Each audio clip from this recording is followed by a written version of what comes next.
കേരളത്തിലെ പല വീടുകളിലും ഇപ്പോൾ വീട്ടുജോലിക്കും പറമ്പിലെ പണിക്കുമൊക്കെ ഇതര സംസ്ഥാനക്കാരെയാണ് നമ്മൾ ആശ്രയിക്കുന്നത്. മലയാളികളെ ഇത്തരം ജോലിക്ക് ഇപ്പോൾ കിട്ടാത്തതും അന്യസംസ്ഥാന തൊഴിലാളികൾക്ക് കുറഞ്ഞ വേതനം മതിയെന്നതും ഒരു പ്രധാനപ്പെട്ട കാര്യമാണ്. എന്നാൽ ഊരും പേരും ഇല്ലാത്ത ഇവരെ എങ്ങനെ കണ്ണടച്ച് വിശ്വസിക്കാൻ കഴിയും? ഇവിടെ പല വീടുകളിലും വൃദ്ധ മാതാപിതാക്കൾ തനിച്ചാണ്. വീട്ടിൽ പണവും സ്വർണവും ഉണ്ടാകും. വീട്ടുകാരുടെ വിശ്വാസം പിടിച്ചുപറ്റുന്ന തൊഴിലാളികൾക്ക് എല്ലാ സ്വാതന്ത്ര്യവും നൽകുന്നതാണ് മലയാളിയുടെ പൊതുരീതി. കോട്ടയം തിരുവാതുക്കലിലെ വീട്ടിലും അതാകാം സംഭവിച്ചത്. പിന്നീട് മൊബൈൽ മോഷണത്തിന് പിടിക്കപ്പെടുകയും ജയിലിലാവുകയും അതോടെ ഭാര്യ ഉപേക്ഷിച്ചു പോകുകയും ചെയ്തതിന്റെ പക മനസ്സിലിട്ട് നടന്നതാണ് പ്രതി അമിത് ഒമാങ്. ഇങ്ങനെ കൃത്യമായ ആസൂത്രണത്തോടെ നടത്തിയ ഇരട്ട കൊലപാതകത്തിൽ എങ്ങനെയാണ് പോലീസിന് പ്രതിയെ പിടികൂടാൻ കഴിഞ്ഞത്? വിശദമായി പരിശോധിക്കുകയാണ് പോലീസ് പട്രോൾ. സ്വാഗതം.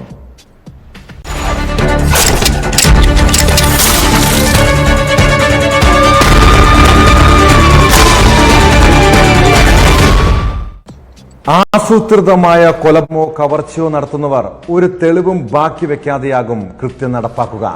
താൻ ഒരിക്കലും പിടിക്കപ്പെടില്ലെന്ന ആത്മവിശ്വാസത്തോടെ രക്ഷപ്പെടാമെന്ന് കരുതുന്നവരുണ്ട്. എന്നാൽ ഏതൊരു കുറ്റകൃത്യവും ചെയ്യുന്നവർ ഒരു കാര്യം ഓർമ്മിക്കണം: ഏത് കേസിലും ഒരു തുമ്പെങ്കിലും അവശേഷിക്കുന്നുണ്ടാകും. അല്ലെങ്കിൽ അതിബുദ്ധി ചിലർക്ക് കുരുക്കാകാറുണ്ട്. കോട്ടയം തിരുവാതുക്കലിലെ ഇരട്ട കൊലപാതക കേസിലും സംഭവിച്ചതും അതാണ്. കൊലപാതകത്തിന് ശേഷം വീട്ടിലെ CCTVയുടെ DVR അടക്കം മോഷ്ടിച്ച് തെളിവുകൾ നശിപ്പിക്കാൻ ശ്രമിച്ച പ്രതി അമിത് ഒമാങ്ങിന് എവിടെയാണ് പിഴച്ചത്? വീട്ടിൽ നിന്നും മോഷ്ടിച്ച മൊബൈൽ ഫോൺ ഓണാക്കിയപ്പോൾ തന്നെ പോലീസ് മണം പിടിച്ചു. പിന്നെ അതിവേഗത്തിലായിരുന്നു പ്രതിയിലേക്കുള്ള അന്വേഷണ സംഘത്തിന്റെ നീക്കങ്ങൾ. സഹോദരൻ ജോലി ചെയ്തിരുന്ന തൃശൂർ മാളയിലെ കോഴി ഫാമിൽ നിന്നാണ് പ്രതിയെ പോലീസ് പിടികൂടിയത്.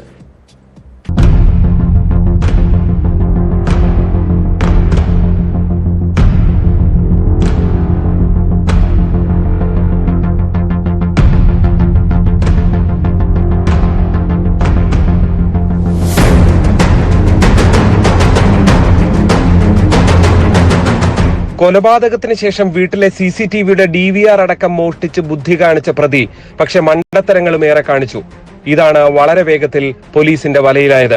കൊല്ലപ്പെട്ട വിജയകുമാറിന്റെ ഫോണുമായി കടന്ന ശേഷം ഇടയ്ക്ക് ഇത് ഓൺ ചെയ്ത് ഗൂഗിളിൽ നിന്നും കോണ്ടാക്ട് അടക്കം മാറ്റാൻ ശ്രമിച്ചു.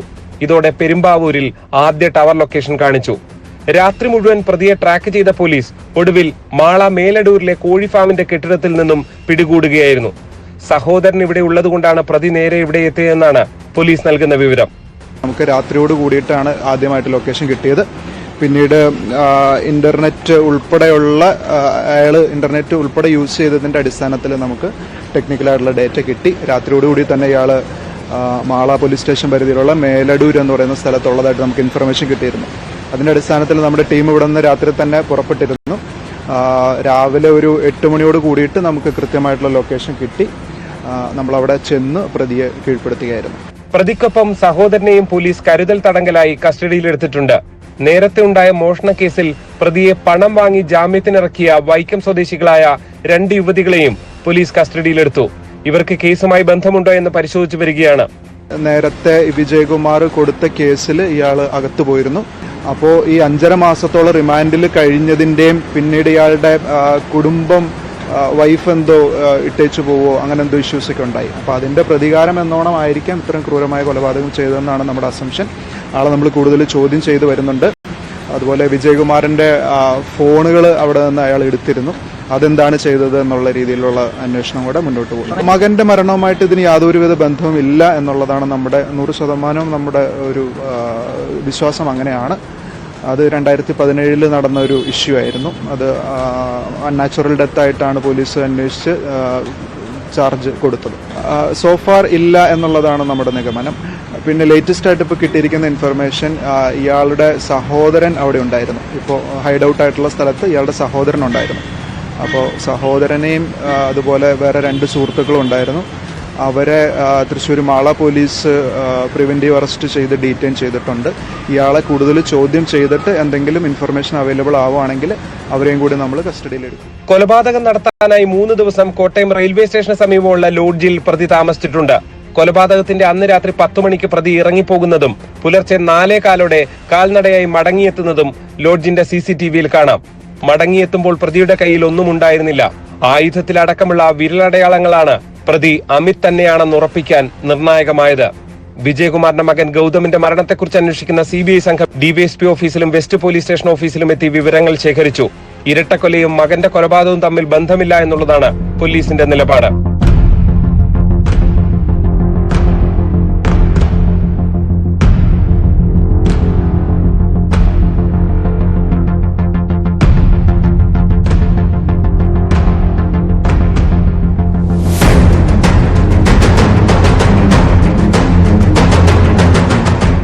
G Sreejith, news 18 Kottayam. കോട്ടയം തിരുവാതുക്കലിൽ ഇരട്ട കൊലപാതകം നടന്ന് 24 മണിക്കൂർ തികയും മുൻപാണ് പോലീസ് പ്രതിയെ വലയിലാക്കിയത്.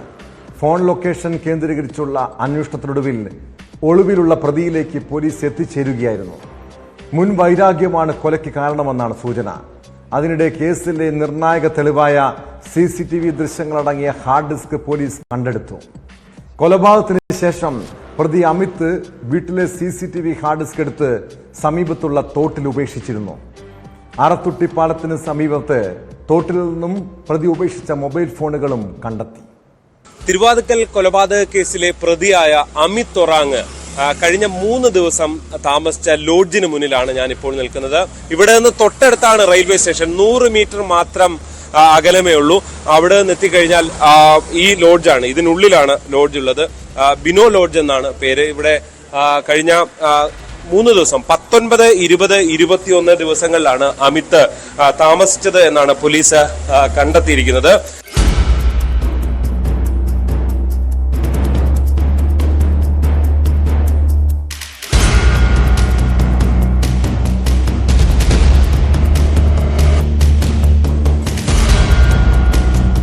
തിങ്കളാഴ്ച രാവിലെയാണ് പ്രതി അമിത് ഒമാം ലോഡ്ജിൽ നിന്നും റൂം വെക്കേറ്റ് ചെയ്തത്. വൈകിട്ട് കോട്ടയം റെയിൽവേ സ്റ്റേഷനിലെത്തി പ്ലാറ്റ്ഫോം ടിക്കറ്റ് എടുത്ത് അകത്തു കയറി. രാത്രിയോടെയാണ് കൊലപാതകം നടത്താൻ പോയത്. ലോഡ്ജിൽ നിന്നും അമിത് പുറത്തേക്ക് വരുന്നതും റെയിൽവേ സ്റ്റേഷനിൽ പോകുന്നതിന്റെയും CCTV ദൃശ്യം പോലീസിന് ലഭിച്ചിരുന്നു.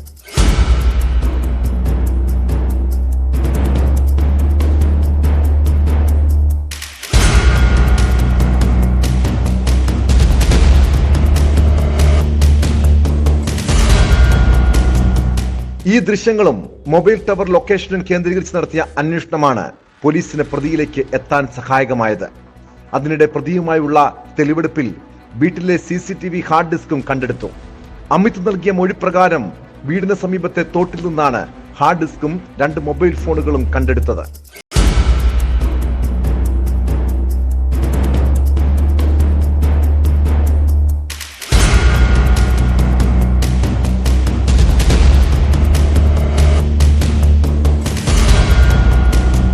കൊലപാതകം നടന്ന വീട്ടിലും പ്രതിയുമായി തെളിവെടുപ്പ് നടത്തി.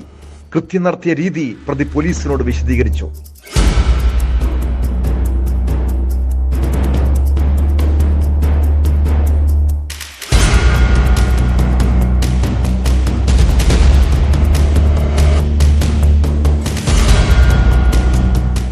വളരെ സൂത്രശാലിയാണ് പ്രതിയെന്ന് പോലീസ് പറയുന്നു.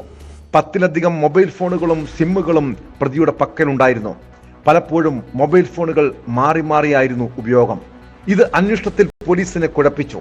കൃത്യത്തിന് ശേഷം കൊല്ലപ്പെട്ട വിജയകുമാറിന്റെയും ഭാര്യ മീറിയുടെയും മൊബൈൽ ഫോണുകൾ പ്രതിയെടുത്തിരുന്നു. ഇതിൽ ഒരു മൊബൈൽ ഫോൺ സ്വിച്ച് ഓൺ ആയി. ഫോണിൽ നിന്ന് ഗൂഗിൾ അക്കൗണ്ട് ലോഗൌട്ട് ചെയ്യാനുള്ള ശ്രമത്തിലായിരുന്നു ഫോൺ ഓൺ ചെയ്തത്. ഫോണുമായി ഗൂഗിൾ അക്കൗണ്ട് സിങ്ക് ചെയ്തിരിക്കുന്നത് ഒഴിവാക്കുക എന്നതായിരുന്നു ഉദ്ദേശം. എന്നാൽ ഇത് പോലീസിന് പിടിവള്ളിയായി.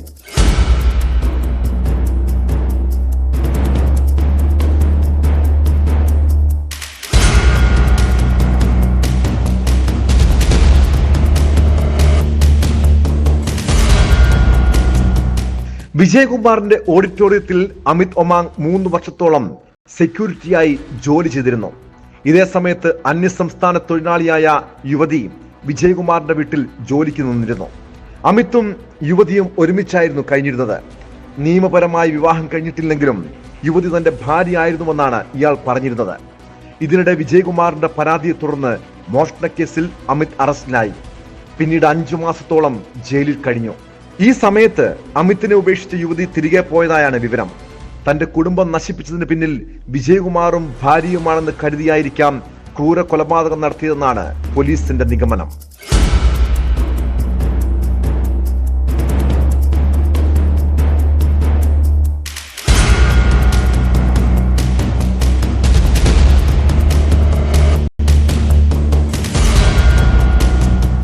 ന്യൂസ് 18 കോട്ടയം.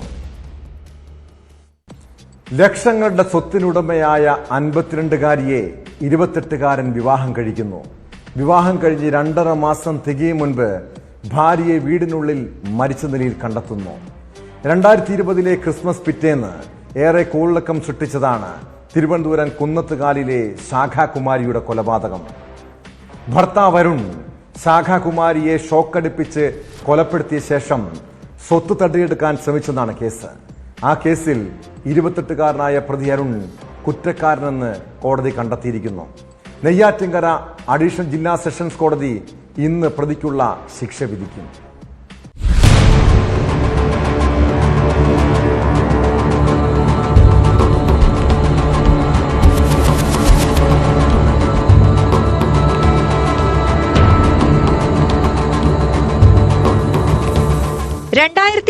ഡിസംബർ 26 പുലർച്ചെയാണ് ശാഖാകുമാരിയെ വീടിനുള്ളിൽ മരിച്ച നിലയിൽ കണ്ടത്. ക്രിസ്മസ് അലങ്കാരത്തിന് സ്ഥാപിച്ചിരുന്ന വയറുകളിൽ നിന്ന് ഷോക്കേറ്റ് മരിച്ചെന്ന് പറഞ്ഞ് ഭർത്താവ് അരുൺ തന്നെയാണ് അയൽക്കാരെ വിവരമറിയിച്ചത്. എന്നാൽ മരണത്തിന് മുൻപ് മർദ്ദനമേറ്റെന്ന് പോസ്റ്റ്മോർട്ടത്തിൽ തെളിഞ്ഞു. വെള്ളറട പോലീസിന്റെ ചോദ്യം ചെയ്യലിൽ ഭാര്യയെ കൊന്നതാണെന്ന് അരുൺ ഏറ്റുപറഞ്ഞതോടെയാണ് കൊലയുടെ ചുരുളഴിഞ്ഞത്. കേസിൽ ഭർത്താവ് അരുൺ കുറ്റക്കാരനെന്ന് നെയ്യാറ്റിൻകര അഡീഷണൽ സെഷൻസ് കോടതി കണ്ടെത്തി. സ്വത്ത് കൈക്കലാക്കുകയായിരുന്നു അരുണിന്റെ ലക്ഷ്യമെന്നും കൊലപാതകം ആസൂത്രിതമാണെന്നുമുള്ള പോലീസ് കണ്ടെത്തൽ കോടതി ശരിവെച്ചു.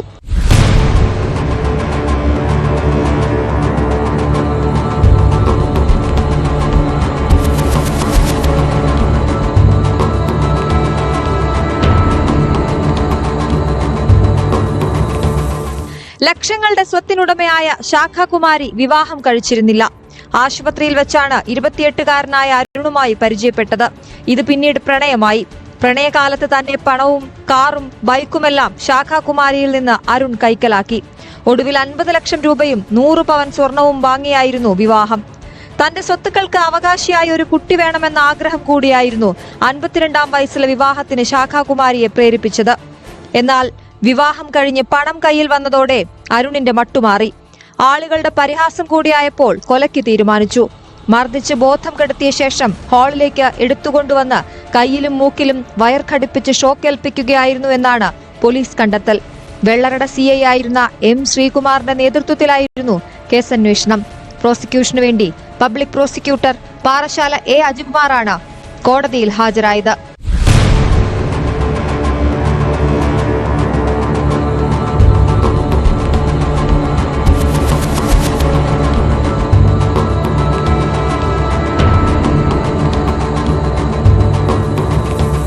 ന്യൂസ് 18 നെയ്യാറ്റിൻകര. വൃദ്ധ മാതാപിതാക്കളോട് ക്രൂരത കാട്ടുന്ന ദുഷ്ടമനസ്സുള്ള മക്കളെക്കുറിച്ച് നമ്മൾ കേൾക്കാറുണ്ട്. ഇടുക്കി കട്ടപ്പനയിൽ മകൻ സ്വന്തം അച്ഛനോടും അമ്മയോടും കാട്ടിയ ക്രൂരതയെക്കുറിച്ച് അറിയണം. അച്ഛൻ അന്തി ഉറങ്ങുന്നത് വീടിന് സമീപത്തെ പശുത്തൊഴുത്തിൽ. അമ്മയുടെ മുറിയുടെ മുന്നിൽ കോഴിക്കൂടും സ്ഥാപിച്ചു. കഴിഞ്ഞ രാത്രി ഇതേ തുടർന്നുള്ള തർക്കത്തിൽ അമ്മയെ മകൻ കോടാലി കൊണ്ട് ക്രൂരമായി മർദ്ദിച്ചു. കയ്യും കാലും ഒടിഞ്ഞ് ഗുരുതരമായി പരിക്കേറ്റ കമലമ്മയെ കോട്ടയം മെഡിക്കൽ കോളേജ് ആശുപത്രിയിൽ പ്രവേശിപ്പിച്ചിരിക്കുകയാണ്. കേസിൽ പ്രതി പ്രസാദിനെ കട്ടപ്പന പോലീസ് അറസ്റ്റ് ചെയ്തു.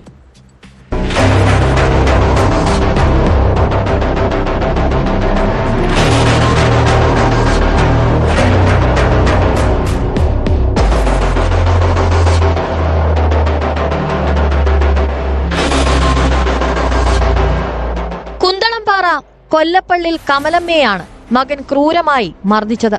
മകൻ പ്രസാദും മരുമകളും ചേർന്നാണ് മർദ്ദിച്ചത്. കോടാലി ഉപയോഗിച്ച് കമലമ്മയുടെ കാലും കൈയും തല്ലിയൊടിച്ചു. 2 വർഷത്തോളമായി ഇവർ തമ്മിൽ കുടുംബവഴക്ക് നിലനിന്നിരുന്നു. വീടിന്റെ അവകാശത്തെ ചൊല്ലിയുള്ള തർക്കം കോടതിയിലാണ്. വീടിനോട് ചേർന്ന് താൽക്കാലികമായി മുറി പണിത് ഇവിടെയാണ് കമലമ്മ താമസിച്ചിരുന്നത്. അടുത്തുള്ള പശുത്തൊഴുത്തിലാണ് അച്ഛൻ അന്തി ഉറങ്ങുന്നത്. കമലമ്മയുടെ മുറിയിലേക്ക് എത്താനുള്ള വഴിയിൽ മകനും മരുമകളും കോഴിക്കോട് വെച്ചതുമായി ബന്ധപ്പെട്ട തർക്കമാണ് മർദ്ദനത്തിൽ കലാശിച്ചത്. അതിന് പകരം വേറെ വീട് വെച്ച് കൊടുക്കും. മുറി അവിടെ രണ്ട് മുറി ഉണ്ടാക്കി. അത് കഴിഞ്ഞപ്പോൾ ഇതിലായിരുന്നു വഴി പുറത്തോട്ട് കയറി പോകുന്നത്. ഈ വഴിയിൽ ഈ കോഴിക്കോട് അടിച്ചു വിട്ടു. അവൻ തന്നെയാണ് ഇതെല്ലാം തല്ലിപ്പൊളിച്ചത്. ഇന്ന് ഉപദ്രവമാണോ? സ്ഥിരമായിട്ട് ഉപദ്രവമാണോ? അതിനാ വീട്ടിൽ കിടക്കത്തില്ലേ? വീട്ടിൽ അവിടെ കന്നാലിയൊക്കെ മുൻപും മകൻ മർദ്ദിച്ചതായി കാട്ടി കമലമ്മ പോലീസിൽ പരാതി നൽകിയിരുന്നു. നേരത്തെ ഇവള് വന്നതിന്റെ അന്ന് തള്ളക്കിട്ട് അടിച്ചിട്ട് സഹകരണാശുപത്രി പോയി 3 ദിവസം അമ്മ കിടന്ന് അവിടെ റെക്കോർഡുണ്ട്. 3 ദിവസം മേലെല്ലാം അടിച്ച് ചതച്ച് തൊഴിച്ച് പുറത്തിനിട്ടൊക്കെ തൊഴിക്കുകയൊക്കെ ചെയ്തു. പക്ഷെ ഈ അമ്മയ്ക്ക് സത്യം പറഞ്ഞ ഒരിടത്തുനിന്നും ഒരു നീതി കിട്ടുന്നില്ലെന്നുള്ള ഏറ്റവും വലിയ കാര്യം. ശരിക്കും പറഞ്ഞാൽ സീനിയർ സിറ്റിസൺ അല്ല, സീനിയർ സിറ്റിസന് ഭയങ്കര നിയമമായിട്ട് ഉള്ള ചെയ്യാവുന്നതാണ്. പക്ഷെ കോടതിയിൽ പോകുന്നു, കോടതിയിൽ നിന്ന് പോരും, പോലീസ് സ്റ്റേഷൻ ചെന്ന് പരാതി കൊടുക്കും, പോലീസ് വരും, ഇവനോട് 2 വർത്താനമൊക്കെ പറയും, അവൻ ഇങ്ങോട്ട് ഇറങ്ങി വരും, പിന്നെ ഇവിടെ അടിയാം. കൈക്കും കാലിനും ഗുരുതരമായി പരിക്കേറ്റ കമലമ്മയെ കട്ടപ്പന കോട്ടയം മെഡിക്കൽ കോളേജ് ആശുപത്രിയിലേക്ക് മാറ്റി. പ്രസാദിനെതിരെ കട്ടപ്പന പോലീസ് വധശ്രമത്തിന് കേസെടുത്തു.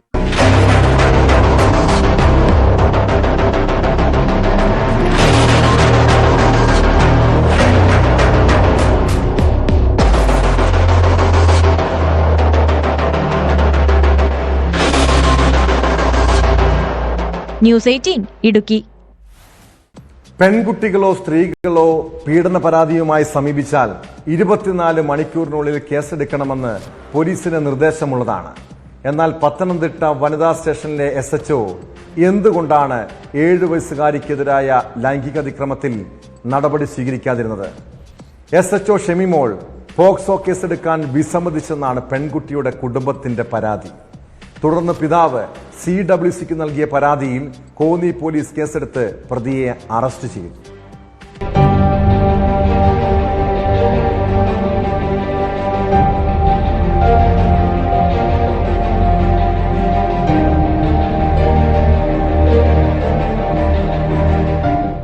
ഏഴ് വയസ്സുള്ള കുട്ടിയെ ട്യൂഷൻ ടീച്ചറുടെ പിതാവ് പീഡിപ്പിച്ച സംഭവത്തിലാണ് പരാതിയുമായി കുട്ടിയുടെ പിതാവ് പത്തനംതിട്ട വനിതാ സ്റ്റേഷനിലെത്തിയത്. എന്നാൽ സ്റ്റേഷനിലെ SHO KR ഷെമിമോൾ കുട്ടിയുടെ പിതാവിൻ്റെ പരാതിയിൽ കേസെടുക്കാതെ നിരുത്സാഹപ്പെടുത്തി തിരിച്ചയച്ചെന്നാണ് ആരോപണം. SHO കേസെടുക്കാതെ വന്നതോടെ CWC അധികൃതരെ പിതാവ് വിവരമറിയിച്ചു. തുടർന്ന് കോന്നി പോലീസ് കേസെടുത്ത് പ്രതിയെ അറസ്റ്റ് ചെയ്യുകയായിരുന്നു. പ്രതിയെ കോടതി റിമാൻഡ് ചെയ്തു. എന്തടിസ്ഥാനത്തിലാണ് SHO കേസെടുക്കാത്തതെന്ന് വ്യക്തമല്ലെന്നും കുട്ടിയുടെ പിതാവ് പറയുന്നു.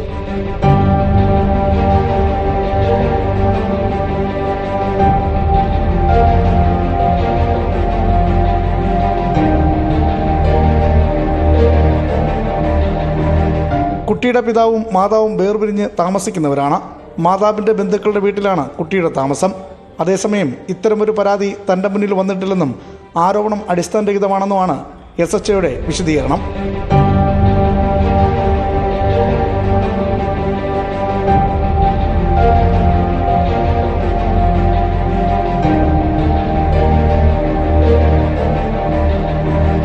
ന്യൂസ് 18 പത്തനംതിട്ട. തൊഴിലെടുത്താണ് സ്ത്രീകൾ ഏറ്റവും കൂടുതൽ അതിക്രമത്തിന് ഇരകളാകുന്നത്. മൂന്നാറിൽ യുവതിയെ പീഡിപ്പിക്കുകയും നഗ്ന ദൃശ്യങ്ങൾ പ്രചരിപ്പിക്കുകയും ചെയ്തത് അവർ ജോലി ചെയ്തിരുന്ന സ്ഥാപനത്തിലെ ഉടമയാണ്. 3 മാസം മുൻപാണ് മൂന്നാർ നല്ലതണ്ണി സ്വദേശി ഗണേഷ് കുമാർ യുവതിയെ ലൈംഗികമായി ചൂഷണം ചെയ്തത്. പിന്നീട് യുവതിയുടെ നഗ്ന ദൃശ്യങ്ങൾ പ്രതിശ്രുത വരന് അയച്ചു കൊടുക്കുകയും ചെയ്തു. കേസിൽ പ്രതി ഗണേശനെ പോലീസ് അറസ്റ്റ് ചെയ്തിട്ടുണ്ട്. വിവാഹിതനും ഒരു കുട്ടിയുടെ പിതാവുമാണ് പിടിയിലായ പ്രതി.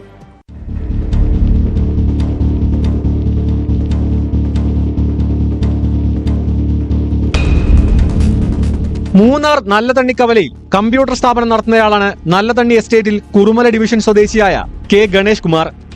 യുവതിയെ പീഡിപ്പിക്കുകയും നഗ്ന ദൃശ്യങ്ങൾ പ്രചരിപ്പിക്കുകയും ചെയ്യുന്നുവെന്ന പരാതിയിലാണ് ഇയാളെ മൂന്നാർ പോലീസ് അറസ്റ്റ് ചെയ്തത്. 3 മാസം മുൻപാണ് സംഭവം നടന്നത്. യുവതിയെ പീഡിപ്പിച്ച പ്രതി മറ്റൊരു യുവാവുമായി യുവതിയുടെ വിവാഹം ഉറപ്പിച്ചതറിഞ്ഞ് നഗ്ന വീഡിയോ പ്രതിശ്രുത വരന് അയച്ചു കൊടുത്തെന്ന് പോലീസ് പറയുന്നു.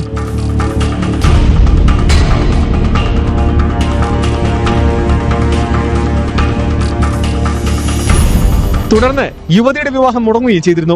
ഇവരുടെ പരാതിയിൽ പോലീസ് നടത്തിയ അന്വേഷണത്തിലാണ് പ്രതി പിടിയിലായത്. മൂന്നാർ SHO രാജൻ K അരമനയുടെ നേതൃത്വത്തിലായിരുന്നു അറസ്റ്റ്. പ്രതി വിവാഹിതനും ഒരു കുട്ടിയുടെ പിതാവുമാണ്.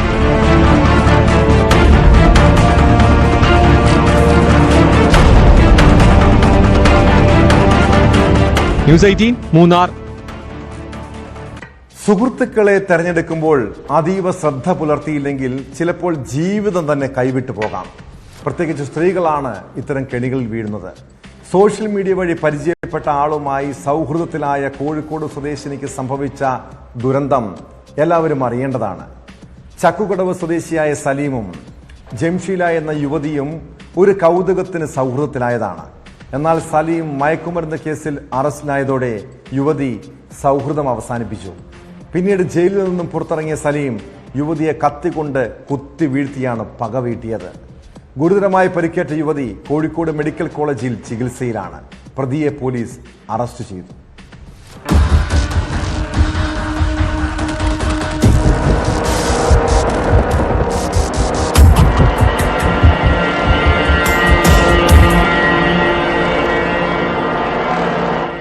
കോഴിക്കോട് ചക്കുകടവ് സ്വദേശിയായ സലീം കള്ളിക്കുന്ന് സ്വദേശിനി ജംഷീലയുമായി സൗഹൃദത്തിലായിരുന്നു. മയക്കുമരുന്ന് കേസിൽ അറസ്റ്റിലായതോടെ സലീമുമായുള്ള സൗഹൃദം ജംഷീല അവസാനിപ്പിച്ചു. 6 മാസത്തെ ജയിൽവാസത്തിന് ശേഷം വീണ്ടും അടുക്കാൻ ശ്രമിച്ചെങ്കിലും യുവതി മിണ്ടാൻ പോലും തയ്യാറായില്ല. വീടിനടുത്തുള്ള ബസ് സ്റ്റോപ്പിൽ നിൽക്കുകയായിരുന്ന ജംഷീലയെ സലീം കുത്തിവീഴ്ത്തുകയായിരുന്നു. വയറിനും കൈക്കും കഴുത്തിനും കുത്തേറ്റിട്ടുണ്ട്. നിലവിളി കേട്ട് ഓടിയെത്തിയ നാട്ടുകാരാണ് യുവതിയെ ആശുപത്രിയിലെത്തിച്ചത്. കോഴിക്കോട് മെഡിക്കൽ കോളേജ് ആശുപത്രിയിൽ കഴിയുന്ന ജംഷീലയുടെ നില ഗുരുതരമാണ്. കോടതിയിൽ ഹാജരാക്കിയ പ്രതിയെ റിമാൻഡ് ചെയ്തു.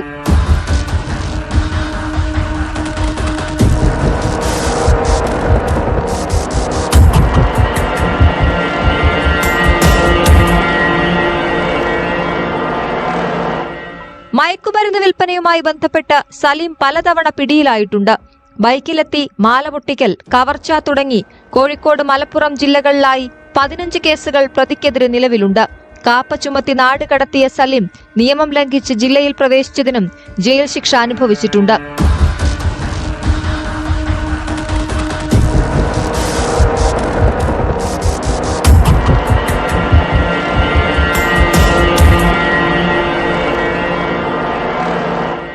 ന്യൂസ് 18 കോഴിക്കോട്. ആലപ്പുഴയിലെ 2.5 കോടി രൂപയുടെ ഹൈബ്രിഡ് കഞ്ചാവ് കേസിൽ നടന്മാരായ ശ്രീനാഥ് ഭാസിയും ഷൈൻ ടോം ചാക്കോയും കുടുങ്ങുമോ? ചോദ്യം ചെയ്യലിന് തിങ്കളാഴ്ച ഹാജരാകാൻ ഇരുവർക്കും എക്സൈസ് നോട്ടീസ് നൽകിയിരിക്കുകയാണ്. 2 പേർക്കും ഹൈബ്രിഡ് കഞ്ചാവ് കൈമാറിയിട്ടുണ്ടെന്ന മുഖ്യപ്രതി തസ്ലീമയുടെ മൊഴിയുടെ അടിസ്ഥാനത്തിലാണ് നടപടി. ശ്രീനാഥ് ഭാസിയുമായി വാട്സാപ്പ് ചാറ്റിലൂടെയും ഷൈനുമായി ഫോണിലൂടെയുമാണ് സംസാരിക്കാറുള്ളതെന്ന് തസ്ലീമ മൊഴി നൽകി. സിനിമാ മേഖലയിലെ മറ്റു ചിലരുമായും യുവതിക്ക് ബന്ധമുണ്ടെന്നും എക്സൈസ് സംശയിക്കുന്നു. അതിനിടെ തസ്ലീമയും ഭർത്താവ് സുൽത്താൻ അക്ബർ അലിയും കഞ്ചാവുമായി താമസിച്ചിരുന്ന എറണാകുളത്തെ വിവിധ ലോഡ്ജുകളിലെത്തിച്ച് അന്വേഷണ സംഘം തെളിവെടുപ്പ് നടത്തി.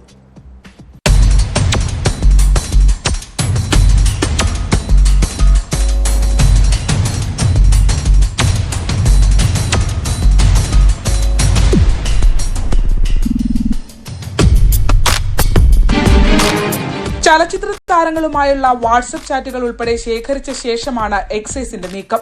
തസ്ലീമയുടെ ഫോണിൽ കൂടുതൽ ചാറ്റുകൾ കണ്ടെത്തിയത് ശ്രീനാഥ് ഭാസിയുമായിട്ടുള്ളതാണ്. ഓഡിയോ സന്ദേശവും കിട്ടിയെന്നാണ് സൂചന. നടന്മാരുടെ മൊഴി കേസിൽ നിർണായകമാകും. ഇരുവരെയും തസ്ലീമയുമായി ഒന്നിച്ചിരുത്തി ചോദ്യം ചെയ്യുന്നതും പരിഗണനയിലാണ്. ഷൈൻ ടോം ചാക്കോയും മറ്റ് നടന്മാരെയും അറിയാമെന്ന് തസ്ലീമ എക്സൈസിനോട് വെളിപ്പെടുത്തിയിരുന്നു. ഷൈൻ ടോം ചാക്കോയുമായി ഒരുമിച്ച് ലഹരി ഉപയോഗിച്ചിട്ടുണ്ടെന്നും തസ്ലീമ എക്സൈസിന് മൊഴി നൽകിയിട്ടുണ്ട്. ഇരുവരും തമ്മിലുള്ള ബന്ധത്തിൽ എക്സൈസ് കൂടുതൽ വ്യക്തത വരുത്തും. തമ്മിൽ ലഹരി ഇടപാട് നടന്നിട്ടുണ്ടോ എന്നാണ് പരിശോധിക്കുന്നത്. നേരത്തെ ഈ കേസിൽ ശ്രീനാഥ് ഭാസി ഹൈക്കോടതിയിൽ മുൻകൂർ ജാമ്യ ഹർജി നൽകിയിരുന്നു. പിന്നീട് അത് പിൻവലിക്കുകയും ചെയ്തു. എക്സൈസ് ചോദ്യം ചെയ്യലിന് ഹാജരാകാൻ നോട്ടീസ് നൽകുന്നതിന് മുൻപായിരുന്നു ശ്രീനാഥ് ഭാസിയുടെ നീക്കം.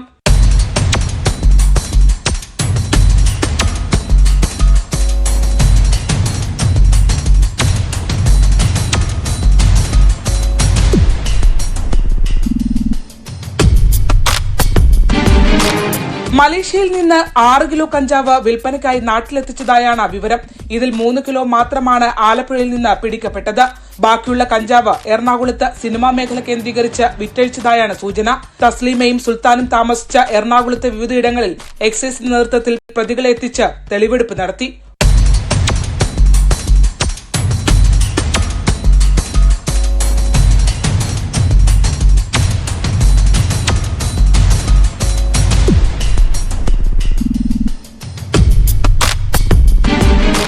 ലഹരി വിൽപ്പനയ്ക്ക് പുറമെ സെക്സ് റാക്കറ്റുമായി ബന്ധപ്പെട്ട ഇടപാടുകൾ നടന്മാരുമായി നടത്തിയിട്ടുണ്ടെന്നാണ് തസ്ലീമ പോലീസിന് മൊഴി നൽകിയിട്ടുള്ളത്. 2 ദിവസമായി കസ്റ്റഡിയിലുള്ള പ്രതികളിൽ നിന്ന് കൂടുതൽ വിവരം തേടുകയാണ് അന്വേഷണ സംഘം. ന്യൂസ് 18 ആലപ്പുഴ. മദ്യലഹരിയുള്ള വാക്കുതർക്കം പലപ്പോഴും അക്രമത്തിലും കൊലപാതകത്തിലും കലാശിക്കാറുണ്ട്. കാസർഗോഡ് ആനബാഗിലുവിൽ കഴിഞ്ഞ ദിവസം ഇതര സംസ്ഥാനക്കാരൻ കൊല്ലപ്പെട്ടതും മദ്യലഹരിയിലുണ്ടായ തർക്കത്തെ തുടർന്നാണ്. ബംഗാൾ സ്വദേശി സുശാന്ത റോയ് കൊല്ലപ്പെട്ട കേസിൽ പ്രതി 2 ദിവസത്തിന് ശേഷം പിടിയിലായിരിക്കുന്നു. മരിച്ച സുശാന്ത റോയിയുടെ ബന്ധു കൂടിയായ സഞ്ജയാണ് അറസ്റ്റിലായത്. നിർമ്മാണ തൊഴിലാളികളായ ഇരുവരും 4 മാസം മുൻപാണ് കാസർഗോഡ് എത്തിയത്.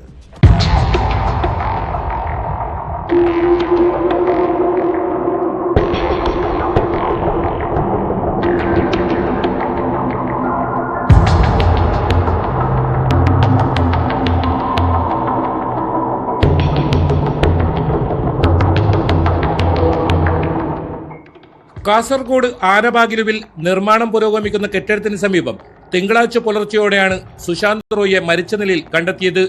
പരിയാരം മെഡിക്കൽ കോളേജിൽ നടത്തിയ വിദഗ്ധ പോസ്റ്റ്മോർട്ടത്തിലാണ് മരണം കൊലപാതകമെന്ന് സ്ഥിരീകരിച്ചത്. തലയുടെ പിൻഭാഗത്ത് കഴുത്തോട് ചേർന്നുള്ള ഭാഗത്ത് അടിയേറ്റ് ആഴത്തിലുണ്ടായ മുറിവാണ് മരണകാരണമെന്നായിരുന്നു പോസ്റ്റ്മോർട്ടം റിപ്പോർട്ട്. തുടർന്ന് പോലീസ് നടത്തിയ വിശദമായ അന്വേഷണത്തിനൊടുവിലാണ് പ്രതി പിടിയിലായത്. സുശാന്ത് റോയിയോടൊപ്പം ജോലി ചെയ്തിരുന്ന പശ്ചിമ ബംഗാൾ ബർഗാരിയ സ്വദേശി സഞ്ജയ് റോയിയാണ് അറസ്റ്റിലായത്. കൊല്ലപ്പെട്ട സുശാന്ത് റോയിയുടെ അടുത്ത ബന്ധു കൂടിയാണ് പ്രതി.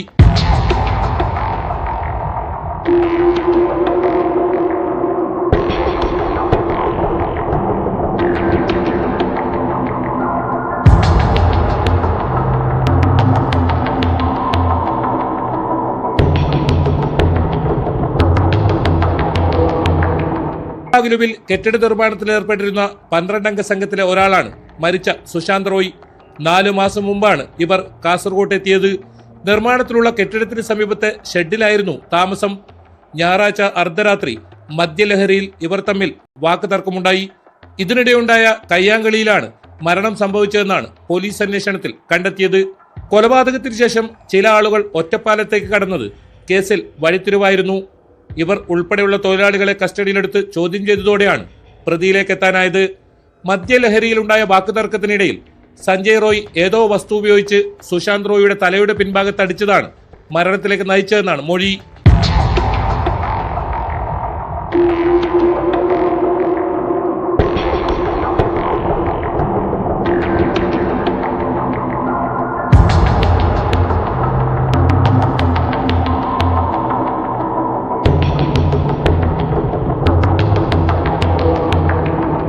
ന്യൂസ് 18 കാസർഗോഡ്. നമ്മൾ വാങ്ങുന്ന വെളിച്ചെണ്ണയിലും പലഹാരങ്ങളിലും മായം ചേർത്തിട്ടുണ്ടോ എന്ന് ആരെങ്കിലും പരിശോധിക്കാറുണ്ടോ? കൊല്ലത്ത് പ്ലാസ്റ്റിക് ഉരുക്കി ചേർത്ത എണ്ണയിൽ പലഹാരങ്ങൾ ഉണ്ടാക്കി വിൽപ്പന നടത്തിയവരെ പിടികൂടി. കൊല്ലം കോർപ്പറേഷൻ പബ്ലിക് ഹെൽത്ത് ഇൻസ്പെക്ടർ നടത്തിയ പരിശോധനയിലാണ് ഇത് പിടിച്ചെടുത്തത്. ഇവിടെ ഉണ്ടാക്കിയിരുന്ന എണ്ണ പലഹാരങ്ങൾ റെയിൽവേ സ്റ്റേഷനിലേക്ക് ഉൾപ്പെടെ കച്ചവടത്തിന് എത്തിച്ചിരുന്നു.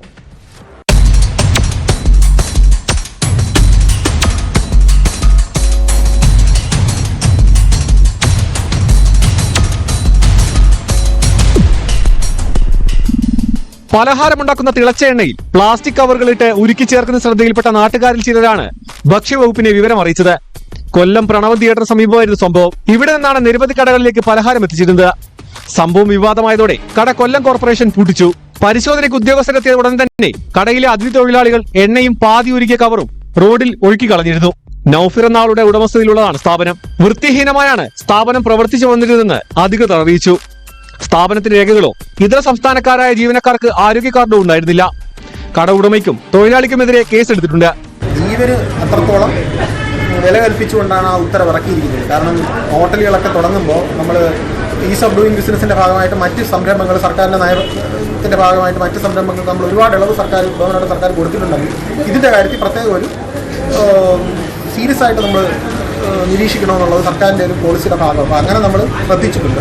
അതിൻ്റെ ഭാഗമായിട്ട് ഇവിടെ ലൈസൻസ് ഹെൽത്ത് കാർഡില്ല, വാട്ടർ സാമ്പിൾ ഇല്ല, ലൈസൻസും എടുത്തിട്ടില്ല. അപ്പോൾ അതുകൊണ്ട് ഇപ്പോൾ തന്നെ കട പൂട്ടാനായിട്ടാണ് ഇവർക്ക് നോട്ടീസ് കൊടുക്കുന്നത്. പൂട്ടാൻ മാത്രമല്ല, പ്രോസിക്യൂഷൻ അടക്കമുള്ള ക്രിമിനൽ നടപടികൾ തുടങ്ങാനായിട്ട് കോർപ്പറേഷൻ ഉദ്യോഗസ്ഥർക്ക് മേൽ നടപടികൾക്കായി ഫയൽ അയക്കുന്നതാണ്. കാരണം ഈ ക്യാൻസർ ഉൾപ്പെടെയുള്ള അസുഖങ്ങൾക്ക് കാരണമാകുന്നതാണ് ഇപ്പോൾ ഇവിടെ നടന്നുകൊണ്ടിരിക്കുന്നത്.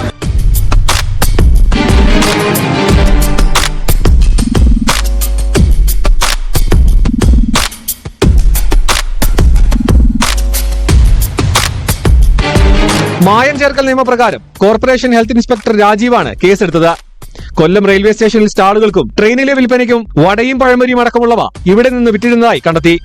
നഗരത്തിലെ ചില ഹോട്ടലുകൾക്കും ഇവിടെ നിന്ന് പലഹാരങ്ങൾ നൽകിയിരുന്നു. പലഹാരങ്ങൾക്ക് തിളക്കം ലഭിക്കാനും കൂടുതൽ മൊരിയാനുമാണ് എണ്ണയിൽ പ്ലാസ്റ്റിക് ഉരുക്കി ചേർക്കുന്നത്. ഗുരുതരമായ ആരോഗ്യ പ്രശ്നങ്ങൾക്കാണ് ഇത് ഇടയാക്കുകയെന്ന് അധികൃതർ വ്യക്തമാക്കി.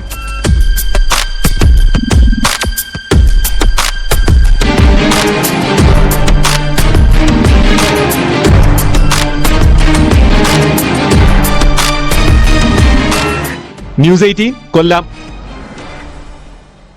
സഹകരണ ബാങ്കിൽ ജോലി, നാട്ടിൽ പൊതുപ്രവർത്തന രംഗത്തും സജീവം.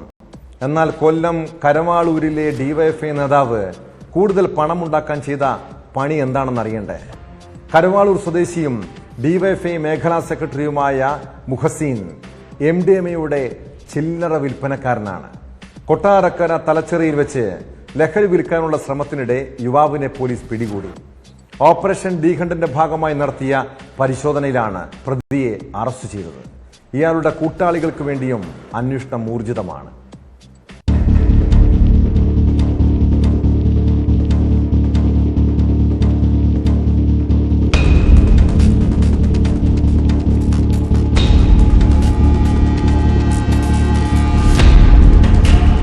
കൊട്ടാരക്കരയിലെ ചിരട്ടക്കോണം കൊക്കാട് പ്രദേശങ്ങളിലെ യുവാക്കൾക്കിടയിൽ ലഹരി ഉപയോഗം വർദ്ധിച്ചു വരുന്നതായുള്ള രഹസ്യ വിവരത്തെ തുടർന്നായിരുന്നു പരിശോധന.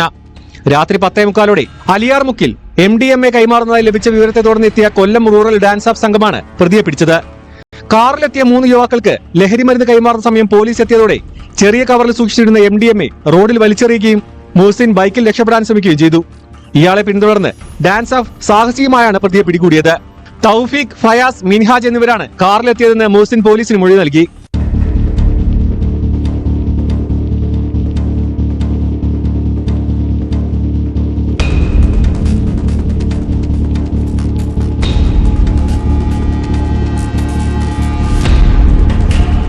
രണ്ട് കവറുകളിലായാണ് 20 ഗ്രാം MDMA സൂക്ഷിച്ചിരുന്നത്. പിടിയിലായ മോഹ്സിൻ ഡിവൈഎഫ്ഐ കരവാളൂർ വെസ്റ്റ് മേഖലാ സെക്രട്ടറിയും വെഞ്ചേമ്പ് മാത്ര സർവീസ് സഹകരണ ബാങ്കിലെ വളം ഡിപ്പോ ജീവനക്കാരുമാണ്. കൂടുതൽ പണമുണ്ടാക്കുക എന്ന ഉദ്ദേശത്തോടെയാണ് പ്രതി MDMA വിൽപ്പന നടത്തുന്നതെന്ന് FIR-ൽ പറയുന്നു. കാറിൽ രക്ഷപ്പെട്ട മറ്റ് പ്രതികൾക്കായി അന്വേഷണം ഊർജിതമാക്കിയതായി കൊട്ടാരക്കര പോലീസ് അറിയിച്ചു. വൈദ്യപരിശോധനയ്ക്ക് ശേഷം കോടതിയിൽ ഹാജരാക്കിയ മോഹ്സിനെ റിമാൻഡ് ചെയ്തു.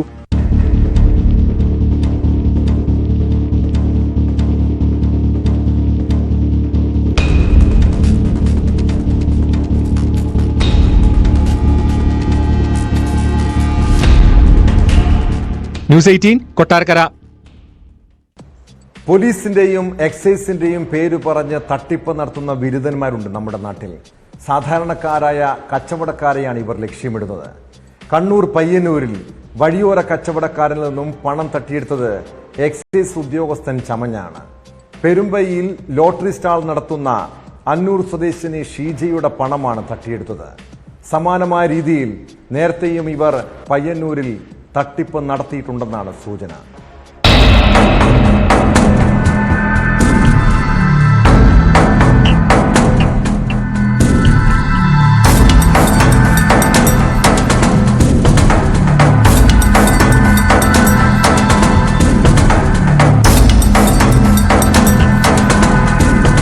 ചൊവ്വാഴ്ച ഉച്ചയ്ക്ക് 12:45ഓടെയാണ് സംഭവം.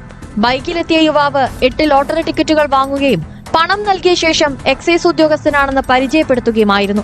റെയ്ഡുകളിൽ പിടിച്ചെടുത്ത വസ്തുക്കൾ എക്സൈസ് ഓഫീസിൽ നിന്നും വിറ്റഴിക്കുന്നുണ്ടെന്നും 2000 രൂപ തന്നാൽ സിഗരറ്റ് പാക്കറ്റുകൾ എത്തിച്ചു തരാമെന്നും വിശ്വസിപ്പിച്ചാണ് ഇയാൾ ലോട്ടറി സ്റ്റാൾ നടത്തിപ്പുകാരിയിൽ നിന്ന് പണം തട്ടിയത്.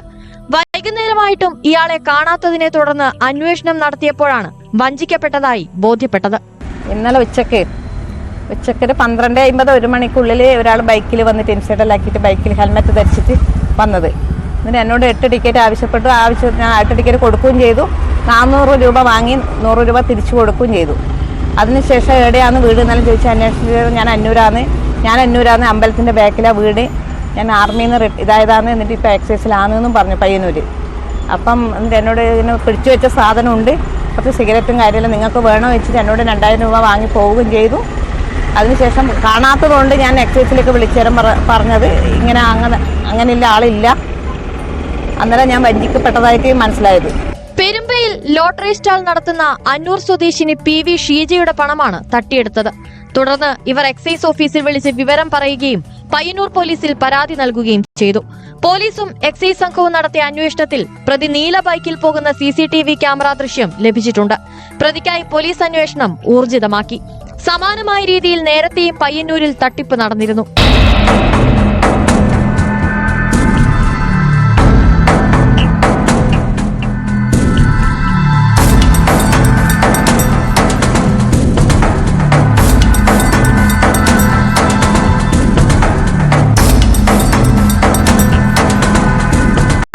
ന്യൂസ് 18 പയ്യന്നൂർ. കശ്മീർ പഹൽഗാമിലെ കൂട്ടക്കുരുതിയുടെ നടുക്കം വിട്ടൊഴിഞ്ഞിട്ടില്ല. നിരപരാധികളെ കൊന്നൊടുക്കിയ കൊടും ഭീകരരുടെ ചിത്രം ആക്രമണം നടന്ന 24 മണിക്കൂർ തികയും മുൻപ് അന്വേഷണ സംഘം പുറത്തുവിട്ടിരുന്നു. ഇവരിൽ 3 പേരെ തിരിച്ചറിഞ്ഞിട്ടുണ്ട്. ആസിഫ് ഷെയ്ഖാണ് സംഘത്തലവൻ. ആക്രമണത്തിന് പിന്നിൽ ലഷ്കർ-ഇ-തോയ്ബ ബന്ധമുള്ള ഭീകര സംഘടന ദ റെസിസ്റ്റന്റ് ഫ്രണ്ട് എന്നും വ്യക്തമായിരുന്നു. ഭീകരർ ഉപയോഗിച്ചത് പ്രത്യേക കോഡ് പേരുകളെന്നാണ് സൂചന. കൊല്ലപ്പെട്ട ഇടപ്പള്ളി സ്വദേശി N രാമചന്ദ്രന്റെ സംസ്കാരം നാളെ നടക്കും.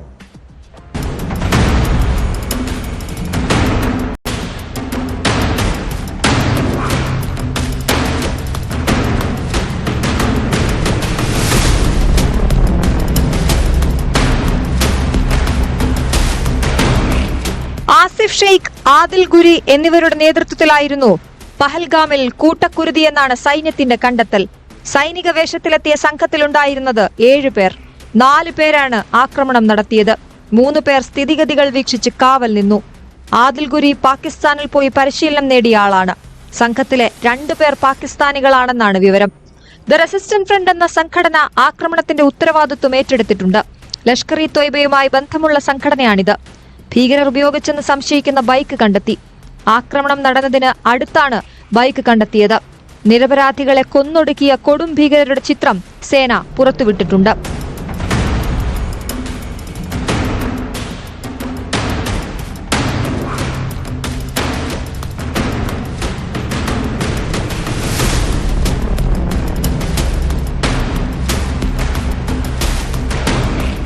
കൊച്ചി ഇടപ്പള്ളി സ്വദേശി N രാമചന്ദ്രൻ അടക്കമുള്ള വിനോദസഞ്ചാരികൾക്കാണ് ആക്രമണത്തിൽ ജീവൻ നഷ്ടമായത്. പ്രവാസ ജീവിതം അവസാനിപ്പിച്ച് കുടുംബത്തോടൊപ്പം വിശ്രമ ജീവിതത്തിലായിരുന്നു രാമചന്ദ്രൻ. ദുബായിൽ നിന്ന് അവധി ആഘോഷിക്കാനെത്തിയ മകൾ ആരതിക്കും പേരക്കുട്ടികൾക്കുമൊപ്പമാണ് രാമചന്ദ്രൻ കശ്മീരിലേക്ക് പോയത്. മകളുടെയും പേരക്കുട്ടികളുടെയും മുന്നിൽ വെച്ചാണ് ഈ 67-കാരന് നേരെ ഭീകരർ നിറയൊഴിച്ചത്. അപ്രതീക്ഷിത ദുരന്തത്തിന്റെ നടുക്കത്തിലാണ് ബന്ധുക്കളും നാട്ടുകാരും. കിട്ടുന്ന അനുഭവങ്ങൾ ഇതല്ലേ, ഞങ്ങൾക്ക് പ്രത്യേകിച്ച് വാക്കുകളില്ല പറയാൻ. അതാണ് ഇപ്പോഴത്തെ അവസ്ഥ. കാരണം അതുപോലെ ഒരു വീട് പോലെ ഒരു കുടുംബവും അമ്പലങ്ങളും കാര്യങ്ങളും പാർട്ടിയുടെ കാര്യങ്ങളാണെങ്കിലും എന്ത് ആവശ്യങ്ങളുണ്ടെങ്കിലും ഞങ്ങളുടെ കൂടെ ഒരുമിച്ച് നിൽക്കുന്ന ഒരാളായി. വാക്കുകൾ വരുന്നില്ല. നല്ലൊരു മനുഷ്യനാണ്. നല്ലൊരു മനുഷ്യൻ, എല്ലാവർക്കും നാട്ടുകാർക്കും എല്ലാവർക്കും എന്തിനും എപ്പോഴും ഓടിയെത്തി നല്ലൊരു ധൈര്യശാലി കൂടിയായിരുന്നു പുള്ളി. എന്തിനും എന്ത് പറയാം. ഒരുപാട് വർഷത്തെ അടുപ്പമാണ്. പഴയ ഇടപ്പള്ളിക്കാരാണ് അവരൊക്കെ. ഞങ്ങൾ ബന്ധുക്കളുമാണ്. രാമചന്ദ്രൻ ചേട്ടൻ കുറേ നാളിവിടെ സ്വന്തമായിട്ടൊരു കടയൻ സംവിധാനമൊക്കെ നടത്തിയിരുന്നു. പിന്നെ അത് നിർത്തിയിട്ടാണ് അദ്ദേഹം ഗൾഫിലേക്ക് പോയത്. അതിനുശേഷം ഒരു 2 വർഷമായുള്ള അദ്ദേഹം തിരിച്ചു വന്നിട്ട് ഒരു സഹോദരനും ഒരു സഹോദരിയാണ് രാമചേട്ടനുള്ളത്. അവർ രണ്ടുപേരും മൂത്തതാണ്. രാമചേട്ടനാണ് ഇളയത്. ഞങ്ങൾ രാമചേട്ടൻ എന്നാണ് വിളിക്കുന്നത്. പാകിസ്ഥാന്റെ പിന്തുണയോടെയാണ് ഭീകരാക്രമണം എന്ന് വ്യക്തമായതോടെ ശക്തമായി തിരിച്ചടിക്കാനൊരുങ്ങുകയാണ് സൈന്യം. ബരാമുള്ളയിൽ നുഴഞ്ഞുകയറാൻ ശ്രമിച്ച 4 ഭീകരരെ സൈന്യം വധിച്ചു. അതേസമയം അതിർത്തിയിൽ പലയിടത്തും ഇന്ത്യൻ പോസ്റ്റുകളിലേക്ക് പാക് പ്രകോപനം തുടരുന്നുണ്ട്.